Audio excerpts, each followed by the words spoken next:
আসসালামু আলাইকুম dear audience, কেমন আছেন সবাই? আশা করি সকলেই ভালো আছেন। আজকে আমরা আলোচনা করব কিভাবে নিজে নিজে ঘরে বসে জ্বর মাপবেন, অর্থাৎ আজ আমরা থার্মোমিটার দিয়ে জ্বর মাপা শিখব। চলুন শুরু করা যাক আজকের ভিডিও। ডিয়ার ভিউয়ার্স, এটি একটি থার্মোমিটার।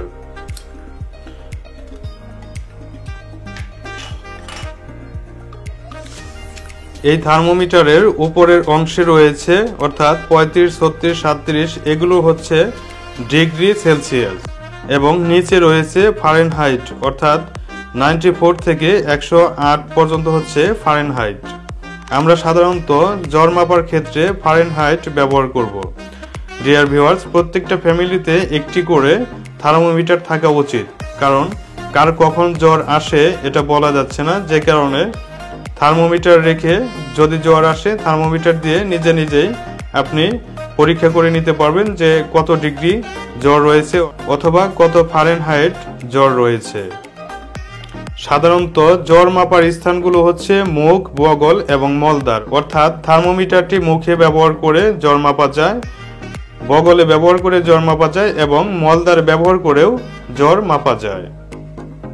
এখানে একটি চিহ্ন রয়েছে, সেটি হচ্ছে কালো একটি ব্ল্যাক চিহ্ন রয়েছে যা পারদ দিয়ে গঠিত, অর্থাৎ পারদের কালো একটি চিহ্ন রয়েছে যা 94 পর্যন্ত রয়েছে, 94 পর্যন্ত রয়েছে বা 94 এর নিচে রয়েছে।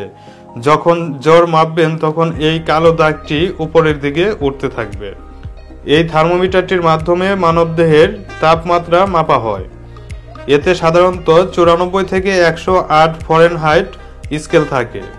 যখন এই থার্মোমিটার দিয়ে জ্বর মাপতে যাবেন তখন অবশ্যই যদি পারদের অংশ 94 এর উপরে থাকে তাহলে এইভাবে ঝাঁকিয়ে এটি নিচের দিকে নিয়ে আসবেন, অর্থাৎ 94 বা 95 এর নিচে নিয়ে আসবেন এবং থার্মোমিটারটি ব্যবহারের পূর্বে অবশ্যই সাবান পানি দিয়ে পরিষ্কার করে নেবেন।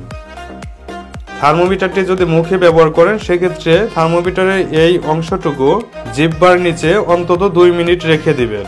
মুখ থেকে বের করার পরে যখন দেখবেন এই পারদের অংশ লম্বা হয়ে গেছে, ঠিক যতদূর লম্বা হয়ে যাবে, ধরুন এখানে 100 ডিগ্রি অর্থাৎ 100 ডিগ্রির কাছাকাছি চলে আসছে বা 100 ডিগ্রিতে এসে পৌঁছেছে, তখন আপনি মনে করবেন রোগীর জ্বর রয়েছে 100 ফারেনহাইট। ঠিক একইভাবে যদি বগলে পরীক্ষা করতে চান তাহলে বগলের নিচে এই অংশটুকু রাখবেন ঠিক মাঝামাঝি এবং মলদ্বারে দিতে গেলে অবশ্যই তেল বা পানি ব্যবহার করবেন, অর্থাৎ তেল দিয়ে এই অংশটুকু মালিশ করে নেবেন, তারপরে মলদ্বারে ব্যবহার করবেন। সাধারণত বগলের তাপমাত্রা মুখের চেয়ে একটু কম এবং মলদ্বারের তাপমাত্রা মুখের চেয়ে একটু বেশি। ডিয়ার ভিউয়ার্স, যদি জ্বর মাপা সম্পূর্ণ হয়ে যায় তাহলে অবশ্যই সাবান পানি দিয়ে এই থার্মোমিটারটি পরিষ্কার করে ধুয়ে রাখবেন। আশা করি আজকের ভিডিওটি থেকে আপনারা ক্লিয়ার হয়েছেন কিভাবে জ্বর মাপতে হয়। ভিডিওটি ভালো লাগলে আশা করি লাইক, কমেন্ট এবং শেয়ার করবেন। সকলের সুস্থতা কামনা করে এখানেই বিদায় নিচ্ছি। ভালো থাকুন।